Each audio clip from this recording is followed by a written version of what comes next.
بسم اللہ الرحمن الرحیم ثم قفينا على آثارهم برسلنا وقفينا بعيسى ابن مريم وآتيناه الإنجيل وجعلنا في قلوب الذين اتبعوه رأفة ورحمة ورهبانية ابتدعوها ما كتبناها عليهم إلا ابتغاء رضوان الله فما رعوها حق رعايتها فآتينا الذين آمنوا منهم أجرهم وكثير منهم فاسقون يا أيها الذين آمنوا اتقوا الله وآمنوا برسوله يؤتكم كفلين من رحمته ويجعل لكم نورا تمشون به ويغفر لكم والله غفور رحيم لئلا يعلم أهل الكتاب ألا يقدرون على شيء من فضل الله وأن الفضل بيد الله يؤتيه من يشاء والله ذو الفضل العظيم۔ پھر ان کے بعد ہم نے پے در پے اپنے رسول بھیجے اور ان سب کے بعد عیسیٰ ابن مریم کو بھیجا اور انہیں ہم نے انجیل دی اور جنہوں نے ان کی پیروی کی ہم نے ان کے دلوں میں شفقت اور رحم ڈال دیا، یعنی ہم نے ان کے دلوں میں مسیحی بالعموم نرم طبیعت کے ہوتے ہیں اور یہ رسول اللہ کے زمانے میں تھا، اور قرآن نے کہا کہ جب ان یہودیوں اور عیسائیوں کو کمپیریزن کیا ہے اوورآل، ویسے تو استثنائی طور پہ بروں میں اچھے ہو سکتے ہیں، قرآن نے اس کی طرف بڑی ڈٹ کے توجہ کروائی ہوئی ہے۔ 4 سپارے کے آغاز میں وہ آیات آتی ہیں کہ ان میں سے اچھے لوگ بھی ہیں جو راتوں کو عبادتیں کرتے ہیں، آیات کی تلاوت کرتے ہیں، خیرات میں سبقت لے جاتے ہیں، امر بالمعروف کرتے ہیں، نہی عن المنکر کرتے ہیں، اور یہ صالحین ہیں اور اللہ کو متقین کا پتہ ہے۔ بہت اچھا اہل کتاب کے بارے میں بتایا ہوا ہے، یعنی ایسا نہ کرنا کہ سب کو ایک ہی ڈنڈے سے مارنا شروع کر دو۔ اور کاش قرآن کا یہ فارمولہ شیعہ سنیوں پر اپلائی کریں اور سنی شیعوں پر اپلائی کریں۔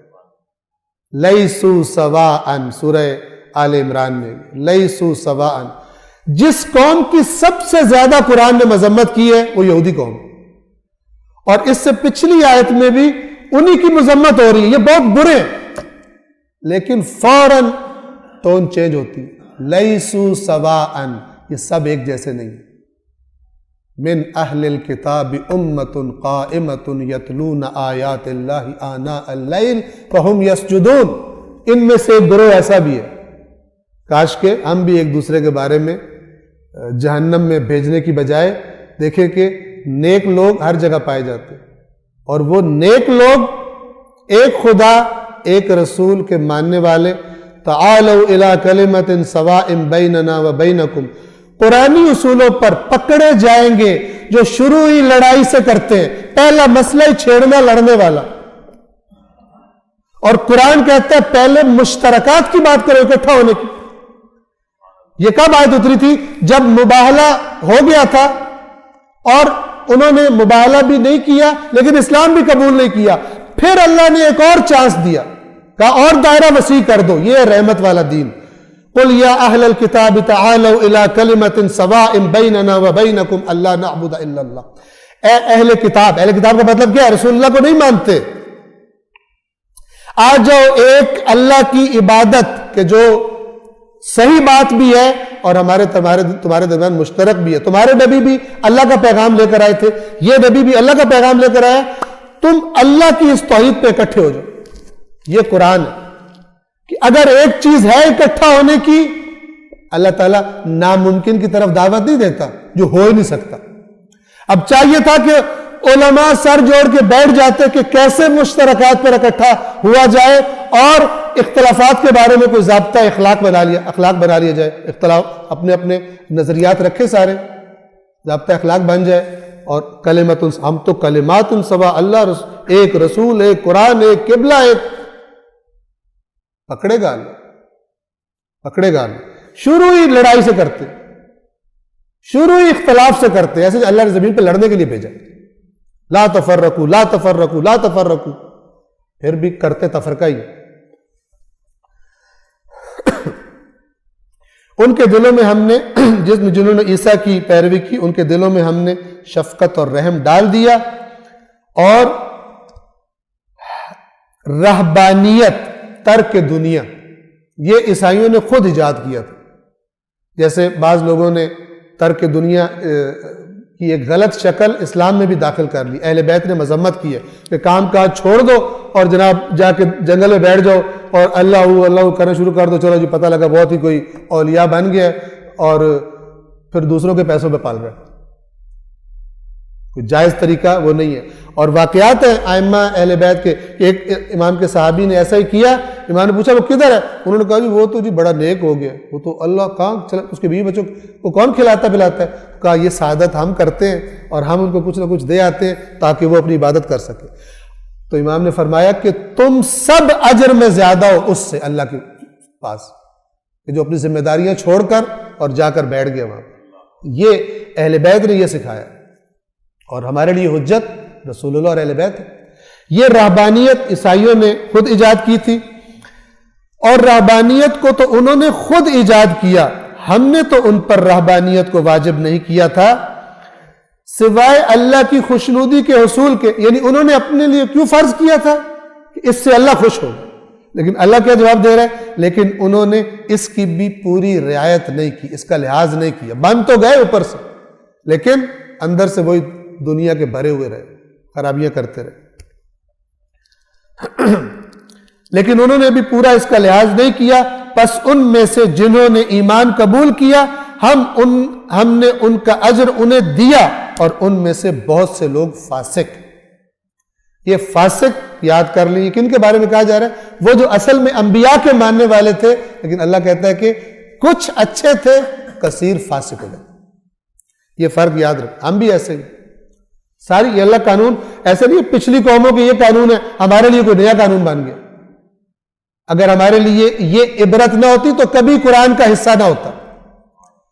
لہذا بندہ خبردار ہو کے قرآن پڑھے، کس کس بات پہ اللہ نے ڈانٹا ہے پچھلی قوموں کو، پھر کوئی نہ کوئی یہاں کی جگہ یہاں سے کان پکڑ لیا اور کہا کہ میں نے تو اس طرح نہیں پکڑا، کان یہی والا پکڑا ہوا، عقیدہ وہی بنایا ہوا۔ تو یہ قرآن مجید سے عبرت نہیں لی کہ وہ کرے تو جرم، ہم کرے تو ہم اللہ کے فیورٹ ہیں، شارٹ کٹ نکال جنت میں جانے کی۔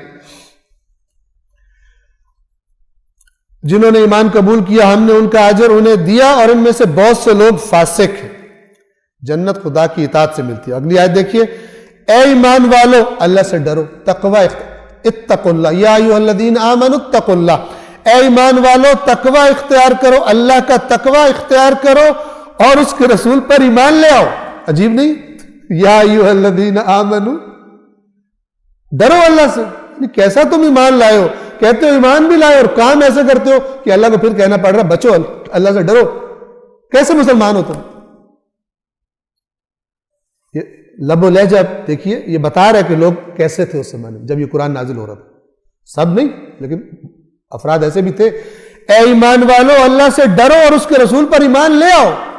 یہ دو ایمانوں میں فرق ہے کہ ایمان والوں سے کہا جا رہا ہے ایمان لے آؤ۔ اللہ تمہیں اپنی رحمت کے دوہری رحمت تمہیں دے گا اور تمہیں وہ نور عنایت فرمائے گا جس کی روشنی میں تم چلو گے۔ یہ کون سا نور ہے؟ ایک نور دنیا میں اور ایک نور، دو بتایا نا، ایک نور آخرت میں جس کا تذکرہ گزر چکا۔ جس دن مومن مرد اور مومن عورتیں ان کا نور ان کے سامنے اور ان کے دائیں ہاتھ دوڑتا ہوگا اور اس کی رہنمائی میں وہ جا رہے ہوں گے۔ اور دنیا میں کون سا نور ہے؟ حق کو باطل کو الگ الگ کر کے دکھانے والی بصیرت جو آیات قرآن سے ملتی ہے، اور وہ تقوی۔ قرآن کی آیت ہے ان تتقوا اللہ یجعل لکم فرقانا، اگر اللہ سے ڈرو گے، خدا کا خوف تمہارے اندر آئے گا، اللہ فرق کرنے کی صلاحیت تمہیں عطا فرما دے گا۔ قرآن کا بھی ایک نام فرقان ہے، فرق کرنے والا۔ اے ایمان والو اللہ سے ڈرو اور اس کے رسول پر ایمان لے آؤ، اللہ تمہیں اپنی رحمت کا دوہرا حصہ دے گا، یعنی دگنا دے گا۔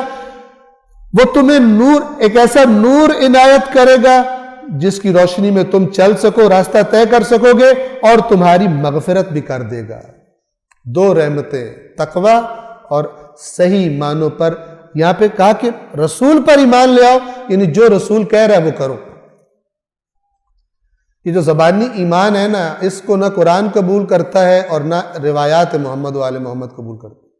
زبانی، ٹھیک ہے، بغل میں چھری منہ میں رام رام جیسے کہا جاتا ہے نا، کہ چھپائی ہوتی ہے وہ شیطنت چھپی ہوتی ہے اندر، لیکن باہر دیکھنے میں بندہ بڑا اپنے آپ کو مومن کہہ رہا ہے. یہ ایمان قابل قبول نہیں. اور تمہاری مغفرت بھی کر دے گا اور اللہ بڑا معاف کرنے والا مہربان ہے. یہ اس لیے تاکہ اہل کتاب جان لیں کہ اللہ کے فضل میں ان کا کچھ اختیار نہیں ہے، کیونکہ وہ کہتے تھے ہم فیورٹ ہے اللہ کے، ہمارے علاوہ کسی کو نہیں ملے گا. ٹھیک ہے، تو اللہ نے اوپر اہل کتاب کا ذکر کر دیا،